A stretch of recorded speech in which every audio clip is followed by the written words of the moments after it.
अच्छा, ख़वातीन बिल्कुल नॉर्मल लड़कियां कभी ब्लड प्रेशर की शिकायत नहीं होती, लेकिन जैसे ही वो माँ बनने के करीब होती है उनको ब्लड प्रेशर हाई होना शुरू हो जाता है और फिर एक मेडिसिन जो है वो डॉक्टर लिख के दे देती है कि आपने लेनी है। वो इससे किस तरह बच सकती है और उसका आने वाले बच्चे पे क्या इफेक्ट होता है, ये भी बताएं। इसको एक्लैम्पशिया एंड प्री एक्लैम्पशिया ऑफ प्रेगनेंसी कहा जाता है। सबसे पहले तो अल्लाह ससुराल वालों को हदायत दे कि लड़की को इतना स्ट्रेस देते हैं और कुछ लोगों की तो शौहरें भी सात सासों से बदतर होती हैं और इतना स्ट्रेस देते हैं कि लड़कियों को प्रेगनेंसी में इतने सारे इस बारे में बात होनी चाहिए। अगर हम हेल्थ के बारे में बात करें तो सोसाइटल फैक्टर्स के इतनी ज़्यादा एक्सपेक्टेशंस लड़की से, आजकल तो लड़कियों से ये भी एक्सपेक्ट किया जाता है कि जी वो बच्चे भी पैदा करें और साथ वो कमाएं भी, तो ज़ाहिर टेंशन ले लेके उनका ब्लड प्रेशर ही हाई होना है ना, और उनको क्या होना है। ठीक है।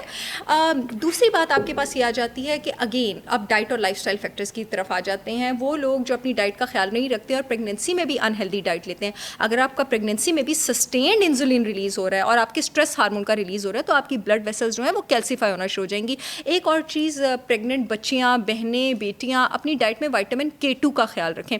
विटामिन K2 आपके पास रेड मीट में होता है। मुझे ना बड़ा गुस्सा आता है बच्चियों पे जो गोश्त से दूर भागती हैं। भाई गोश्त से आप क्यों दूर भागती हैं? जो इंसान गोश्त से दूर भागता है, याद रखें बीमारियां उसको ऐसे आके पकड़ेंगी 30s 40s में। आपने गोश्त नहीं खाया ना सारी जिंदगी, आपकी इम्यूनिटी लड़कियां तो गोश्त देखिए ये पता नहीं क्या क्या मुंह बनाती है। आपने गोश्त नहीं खाया सारी जिंदगी तो आपकी इम्यूनिटी लो रहेगी। विटामिन K2 अगर गोश्त में होता है तो वो आपके पास करता क्या है? विटामिन K2 का काम ये है कि वो आपके जिस्म से जो कैल्शियम है उसको सही गाड़ी है, कैरी डब्बा है, उसको हड्डियों में भेजता है कि जाओ यहाँ जाके डिपॉजिट हो, कहीं जाके खून की शरियानों में और ब्लड वेसल में डिपॉजिट ना हो जाना। आपके पास ब्लड प्रेशर होने की एक बहुत बड़ी रीज़न, अगर आप कॉरोनरी आर्टरी का स्कैन करवाएं, वो आपके पास कॉरोनरी आर्टरी कैल्सिफिकेशन है, यानी दिल की शरियान में कैल्शियम का डिपॉजिट हो जाना। अगर आपकी डाइट में विटामिन K2 नहीं है तो कैल्शियम बेरारवी का शिकार हो जाएगा। जैसे किसी इंसान की ज़िंदगी में माँ ना हो तो उसको बेरारवी होगी, तो विटामिन K2 कैल्शियम की माँ है, उसको आप लेंगे तो वो कैल्शियम शरियानों में नहीं जाएगा और वो हड्डियों में जाएगा। ये ब्लड प्रेशर के लिए आप देखें कि जो बुजुर्ग हैं हमारे, उनके अंदर ये काफ़ी शिकायत है और ये भी एक मिथ है कि अगर आपके वालिद को है या आपके दादा को है, आपकी आबाउजदाद में अगर किसी को ब्लड प्रेशर है तो आपको लाजमी होना है। तो वो जिसको नहीं हुआ तो वो ये सोचता ही रहता अच्छा मेरे दादा को मुझे भी होगा, तो वो हो जाता है। अच्छा, खानदान, मैं हमेशा कहती हूँ खानदान में गंदी आदतें होती हैं, बीमारियां नहीं होती। जो खानदान की गंदी आदतें छोड़ देते हैं ना उसकी बीमारियां छूट जाती हैं। ऐसे ही तो अपने खानदान की जो टॉक्सिक आदतें हैं और साथ उनकी जो टॉक्सिक लाइफस्टाइल हैबिट्स हैं वो आप छोड़ दें, आपको वैसे होता है, ऐसे कि टेंडेंसी होती है लेकिन इतनी नहीं होती है कि अगर है तो लाजमी होगा। 200% आप अपनी लाइफस्टाइल और अपने डाइट से इसको बीट कर सकते हैं। एक चीज़ है आपके पास, उस पर इंशाल्लाह हमें बात करनी चाहिए, ऑस्टियोपोरोसिस। जो लाइफस्टाइल से आप बीट नहीं कर पाते हैं, वो जो हड्डियां कमज़ोर होती हैं, वो अगर आपकी आदतें अच्छी भी हों तो भी आप में आने के ज़्यादा चांसेस होते हैं। लेकिन blood pressure, heart disease, Alzheimer's, हाँ, इन सबकी जेनेटिक टेंडेंसी होती है, लेकिन आप 100% इसको बीट कर सकते हैं केयरफुल रह के।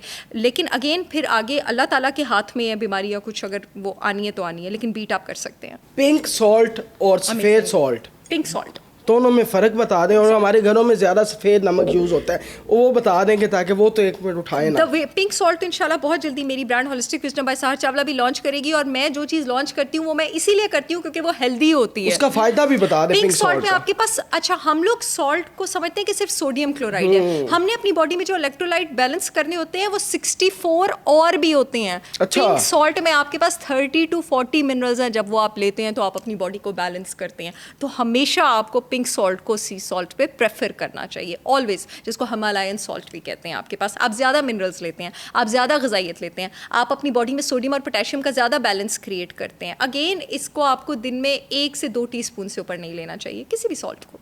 कोई ऐसी खुराक बता दें जिससे ब्लड प्रेशर जो है वो कंट्रोल में रहे। क्या खाना चाहिए, क्या भूखा ज़्यादा रहना चाहिए या फास्टिंग, जो भी इसका हल है वो बताएं। देखिए, फास्टिंग में शफा है। आप जितना ज़्यादा अपना मुंह कम चलाएंगे, आप जितना ज़्यादा कम खाएंगे, आप डेफिनेटली उतनी हेल्दी रहेंगे। कुछ ऐसे मिनरल्स हैं जो अपनी डाइट में इंक्लूड करके आप अपना ब्लड प्रेशर कंट्रोल कर सकते हैं, जो बड़ी क्रूशियल चीज़ है। ये तो बड़ी जनरल सी बात है, सबको ही पता होगा कि जी भाई जंक फूड ना खाएं, फास्टिंग करें तो आप कंट्रोल रहेंगे। मैं आपको ऐसी बातें बताऊंगी जो किसी को पता नहीं है। आपकी डाइट में जिंक इंक्लूडेड होना चाहिए। जिंक क्यों इंक्लूडेड होना चाहिए? जिंक आपके पास 3 तरीक़ों से ब्लड प्रेशर को कंट्रोल करता है। आपकी बॉडी में ब्लड वेसल्स को रिलैक्स करने वाला एक केमिकल बनता है जिसको नाइट्रिक ऑक्साइड कहा जाता है। नाइट्रिक ऑक्साइड एक वेजोडाइलेटर है। मैं आसान लैंग्वेज में बता दूं कि आपकी ब्लड वेसल्स को रिलैक्स करने की, उसकी चौड़ाई, उसके डायमीटर को चौड़ा करने की सलाहियत रखता है। जिंक आपके जिस्म को इस काबिल बनाता है कि नाइट्रिक ऑक्साइड अपना काम कर सके। दूसरा, जिंक आपकी बॉडी में एक एंटीऑक्सीडेंट होता है SOD, जिसको सुपर ऑक्साइड डिस्म्यूटेज कहा जाता है, उसको एक्टिव करता है। सुपर ऑक्साइड डिस्म्यूटेज जिस्म में बनने वाला सबसे पावरफुल सोजिश कम करने वाला और ब्लड वेसल्स को साफ करने वाला एंटीऑक्सीडेंट है। तीसरा काम जिंक आपके पास क्या करता है? तीसरा काम जिंक आपके फूड की क्रेविंग रिड्यूस करता है। हमारी बॉडी में जब हमारा पेट भर जाता है, हमारी भूख खत्म हो जाती है, तो एक हार्मोन का एक्टिव होना बहुत ज़्यादा ज़रूरी है ताकि हम अपना मुंह बंद करें और खाना रोकें, और उसको आप लेप्टिन कहते हैं। अगर आपके जिस्म में जिंक की कमी है, आपका लेप्टिन एक्टिव नहीं होगा। यही वजह है जिनके जिस्म में जिंक की कमी होती है वो खाई जाते हैं क्योंकि उनको पता ही नहीं लग रहा होता कि उनका पेट भरा है। जिंक कहाँ है? अगेन जिंक गोश्त में है, और सबसे ज्यादा बड़े गोश्त में है, और शेलफिश में है, और ग्राइंडेड नट्स गोश्त और तो रोक सीड्स में देते हैं कि नहीं खाना ब्लड प्रेशर। जिन चीज़ों में मैं अगला भी बताने लगी हूँ, ब्लड प्रेशर का इलाज है वो गोश्त में है। अगली चीज़ पे आ जाते हैं जी, विटामिन B12 और विटामिन B9 दोनों आपके पास गोश्त में मौजूद हैं। हमारे जिस्म में जब प्रोटीन प्रोसेस हो रही होती है तो उसको प्रोसेस होने के दौरान आपके पास एक केमिकल बनता है जिसको होमोसिस्टीन कहा जाता है। अल्लाह ताला नहीं चाहता कि इस होमोसिस्टीन के लेवल्स ब्लड में बहुत ज़्यादा देर रेज्ड रहें, इसलिए जिस्म में विटामिन B9 और B12 लेना ज़रूरी है ताकि वो इसको एक कम टॉक्सिक केमिकल में कन्वर्ट कर ले। जो लोग गोश्त नहीं लेते हैं उनके जिस्म में B9 और B12 की कमी होती है और होमोसिस्टीन ऊपर जाना शुरू हो जाता है।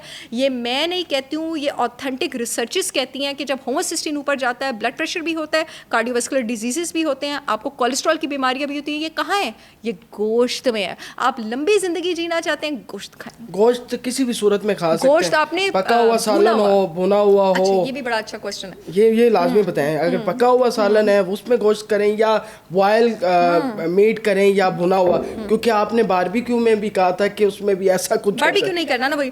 गोश्त पकाते हैं आपने 2-3 चीजें याद रखनी है। गोश्त को आप जितना भूनेंगे, जितनी देर लगा के पकाएंगे, जान नहीं छुड़ानी कुकर लगा के, सारा कुछ फेंक के ऊपर कुकर लगा दिया, सारी जान छुड़ाती है ना, ऐसे ना बोनी लगानी है, भूने, बाजू थकाएं, हिम्मत लगाएं, बार-बार उतनी जितना का भूनेंगे। गोश्त पकाने का एक असूल है, उसको उसकी स्मेल भी जाती रहेगी, स्मेल भी जाती है, और सारा वो एब्सोल्युटली। उसको मैं अंग्रेजी में कहती हूँ, गोश्त पकाने के लिए use moisture, time and parts, यानी उसको ज्यादा पानी में पकाएं, उसको वक्त दे के पकाएं, और गोश्त के सारे हिस्सों को पकाएं। हड्डी को भी पकाएं, चर्बी को भी पकाएं, कार्टिलेज को भी पकाएं। गोश्त को आप हर चीज के साथ खाएं।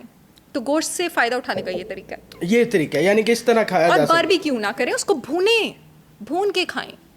अच्छा, मुझे ये बताएं, गरम मसाला बड़ा इस्तेमाल होता है हमारे घरों के अंदर, ठीक है, उसका कोई नुकसान है? गरम मसाला अच्छी चीज़ है, सिवाय उनके जिनको गर्ड और एसिडिटी का प्रॉब्लम हो, और जिनके जिस्म में हीट स्ट्रेस हो, और जिनको IBS और डायरिया की टेंडेंसी हो। अगर थोड़ी अमाउंट में इस्तेमाल कर रहे हैं तो कोई इशू नहीं है, कोई इशू नहीं है। जिनके जिस्म में IBS हो, डायरिया हो, बिकॉज गरम मसाले में जो स्पाइसेस होती है ना, उनमें एबिलिटी होती है, उनमें कंपाउंड होता है कैस्पिसिन। कैस्पिसिन में एबिलिटी होती है आपके जिस्म के रेस्ट और डाइजेस्ट सिस्टम को, मोटिलिटी को, बावल मूवमेंट को ज़्यादा करने की। अगर आपको डायरियल टेंडेंसी है, IBS है, जिस्म की तासीर गर्म है, स्टूल टूट के आता है, तो आप गरम मसाला अवॉइड करें। अदरवाइज आप गरम मसाला थोड़ा सा यूज़ कर सकते हैं। पूरी हांडी में इतना सा डलता है, तो वो तो पूरी हांडी में डिस्ट्रीब्यूट होता है, एक प्लेट में कितना का आ गया।